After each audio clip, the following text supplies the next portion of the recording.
Business তো করি ভাই একদম সেই ছোটবেলা দিয়ে, ক্লাস 3 থেকে মনে হয় আমি বিজনেসের সাথে, বাট এখন হচ্ছে একটা প্রফেশনাল অবস্থায় আছি।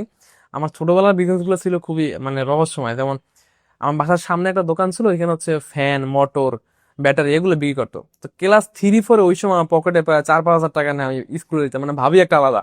তো এই সোর্সটা বলি, ব্যাটারি কিনতাম হচ্ছে আপনার 20 টাকায়, একটা মোটর কিনতাম 20 টাকায়, আর 10 টাকা দিয়ে একটা সুইচ কিনতাম, আর একটা ফ্যান কিনতাম 10 টাকা দিয়ে। তো ওইটারে অ্যাসেম্বল করতাম। আর আমি ঠিক জানি না, আমি ওই 3-4-এ কিভাবে মানি ম্যানেজমেন্টটা বুঝতাম। তো হয়তো যে প্রতিদিন আমি করতাম কি, অর্ডার নিতাম।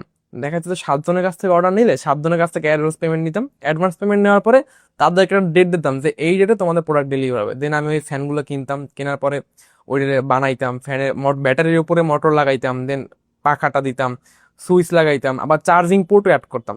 অ্যাড করার পর দেখা যায় এটা 50-60 টাকা দিয়ে আমি বিল্ড করে এটা আমি দেখা যায় 400-500 টাকায় সেল করতাম। তো এই জায়গায় প্রত্যেকটা প্রোডাক্ট আমার 400-500 প্রফিট মার্জিন থাকতো। তো যেদিন ডেলিভারি ডেট ছিল ওই দিন দেখা যায় আমি 60টা প্রোডাক্ট ডেলিভারি করলে 428, 2800 টাকা। তো ওই সময় আমি পড়ি ক্লাস 3-4। তো এরকম করতে করতে প্রতিনিয়ত একটা একটা বিজনেস চেঞ্জ হয়েছে, আমি আরেকটা বিজনেসে শিফট হই। তো দেখা যায় এমন করতে করতে আমি মানে পুরাতন যে ফোনগুলো সেকেন্ড হ্যান্ড আইফোন ওইগুলো সেল করছি। দেন আমার কিছু সাইকেল ছিল ওগুলো সেল করছি, বিভিন্ন ধরনের পার্টস। মানে ছোটবেলা থেকেই আমি জিনিসটা বলতাম কিভাবে একটা জিনিস সেল করতে হয়, মানে সেলস এক্সপার্ট ছিলাম ছোটবেলা দিয়ে। তো এরকম করতে করতে এই এস